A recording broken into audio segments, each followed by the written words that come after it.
You know the moment you open your laptop. The work is right there. The task is clear. You know exactly what you need to do. And then, nothing. Something inside you goes quiet and still. You think, I'll just check one thing first. You'll get to it in a minute. You'll start when you feel ready. When you're in the mood. When the conditions are perfect. And before you know it, an hour has passed. Then 2. Then the day is gone. This isn't laziness. This isn't a lack of ambition. This isn't even fear. Not exactly. What you are experiencing in that frozen moment between intention and action is something the human brain does, automatically, instinctively, relentlessly. It hesitates. It delays. It creates distance between deciding and doing. And here's the brutal truth. No productivity book will tell you. The longer that distance grows, the less likely you will ever close it. But there is a way out. And it's older than any app, any morning routine, any 30-day challenge. It was practiced by the samurai over 600 years ago.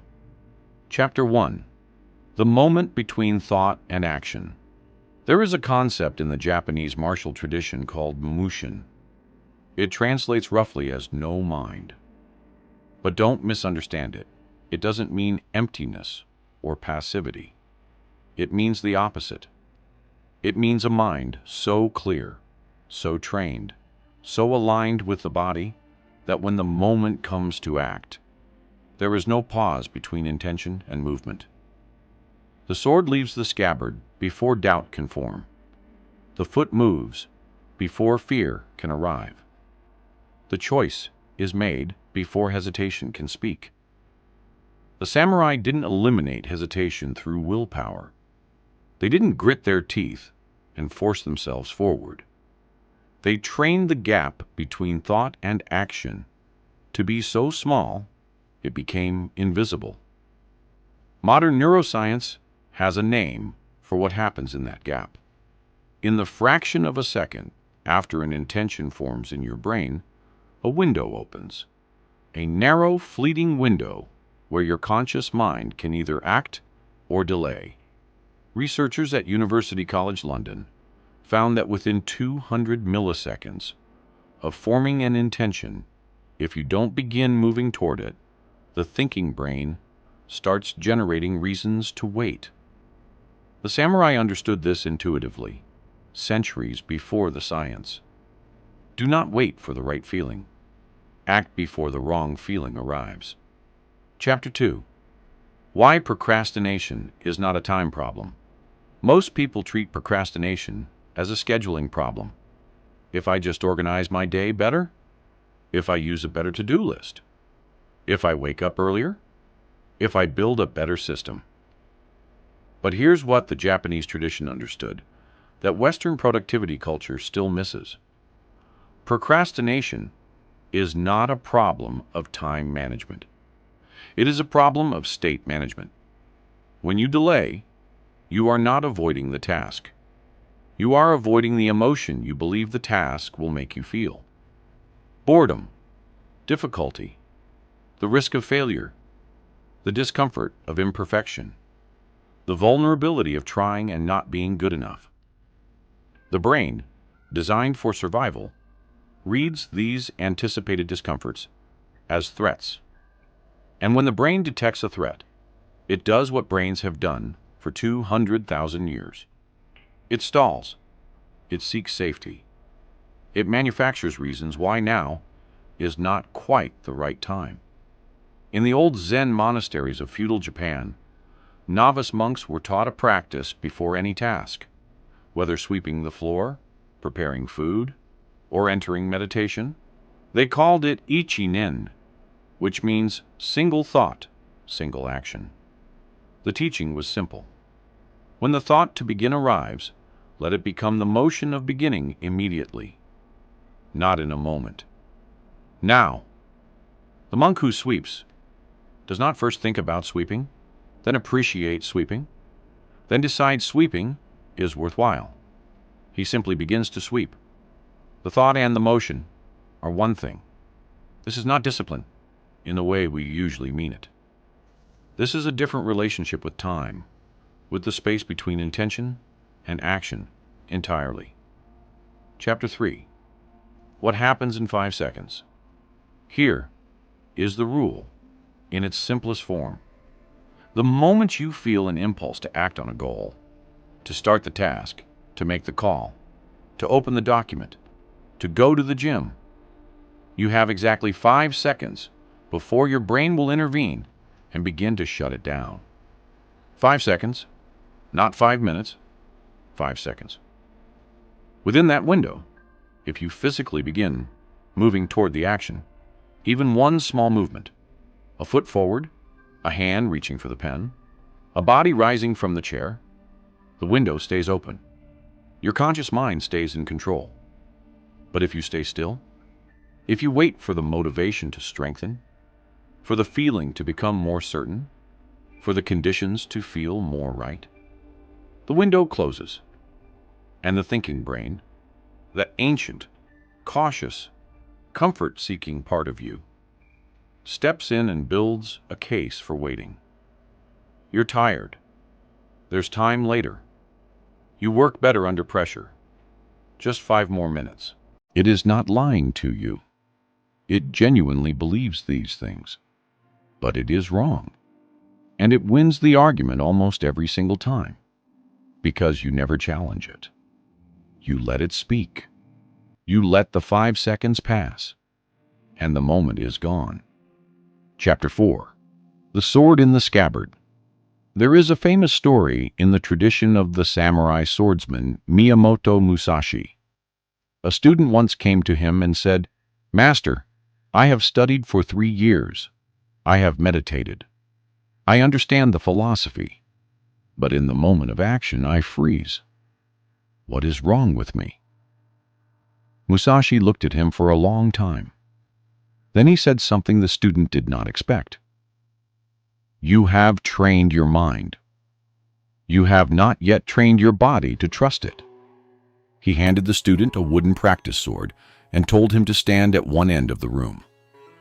"When I signal," said Musashi, "strike. Do not think. Strike." The student waited. The signal came. He paused, just for a moment, just to make sure he was ready. And in that pause, Musashi's own practice sword caught him on the shoulder. "Again," said Musashi. They repeated the exercise 50 times. Gradually, the student's pause shortened. By the end of the session, there was no pause at all. The signal and the strike had become the same thing. "That," said Musashi, "is the beginning of mastery, not the absence of fear, the absence of the gap." Chapter 5. The Practice. How to build the 5-second habit. Understanding this is easy. Doing it is a discipline. Here is how to begin. Step 1. Notice the impulse. Somewhere in your day, you will feel the pull to begin something. To start the work, to make the decision, to take the first step. That pull, however faint, is your signal. Not a suggestion to consider. A signal to act. Step 2. Count backward from 5. 5, 4, 3, 2, 1. This is not a trick. It is neuroscience. Counting backward is an active cognitive task. It occupies the part of your brain that generates hesitation. It keeps the rationalizing, delaying part of your mind busy long enough for your body to start moving. Step 3. Launch. Before you reach one, you begin. You stand. You open the file. You write the first word. You dial the first digit. You do not need to complete the thing, you only need to begin it. Because the brain is strange and beautiful in this way. Once the body begins moving, the mind follows. Not the other way around. Motivation is not what starts action. Action is what starts motivation. The Japanese had a phrase for this. Ichi go, ichi e. One moment, one chance. This moment, right now, is unique. It will not return in exactly this form. What you choose to do in it, whether to act or to delay, is not a small choice. It is, repeated 1,000 times across a life, the choice that determines the shape of that life entirely. Chapter 6. The Warrior Who Was Always Late. There was a young warrior named Daiichi who dreamed of becoming a great archer. He had the talent. Every master who watched him saw it. But Daiichi had a problem. He could never begin. He would arrive at the training field, bow in hand, and stand at the edge of it for long minutes, adjusting his grip, studying the wind, waiting to feel ready. "When you are ready," he said to himself every day. "When conditions are right." Conditions were never quite right. The years passed. Younger students moved past him. The potential that everyone saw in him sat unspent, like a sword that never left its scabbard. One winter morning, an old master came to the field before dawn. He found Daiichi standing at the edge again, waiting. The master said nothing. He walked to the line, raised his bow in the darkness, and released an arrow without hesitation. It found the target. Then he turned to Daiichi. "The arrow did not wait for perfect light," he said. "The archer did not wait to feel ready. The bow was drawn. The arrow was released. That is all archery is. That is all anything is." Daiichi stood at the line. He raised his bow. He did not wait to feel ready. He released. It was not perfect, but it was real. It was done. And the next one was better. The formula noticed the impulse to begin. Count. 5, 4, 3, 2, 1. Move before the count ends. Do not wait for motivation. It comes after you start. When you hesitate, you are not protecting yourself. You are losing yourself, one delayed second at a time. The samurai did not become legends because they felt fearless.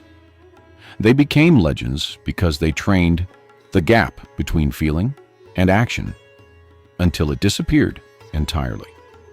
You are not waiting for the right moment. You are waiting because waiting has become the habit. And like all habits, it can be replaced. 5 seconds, every time. That is the whole rule.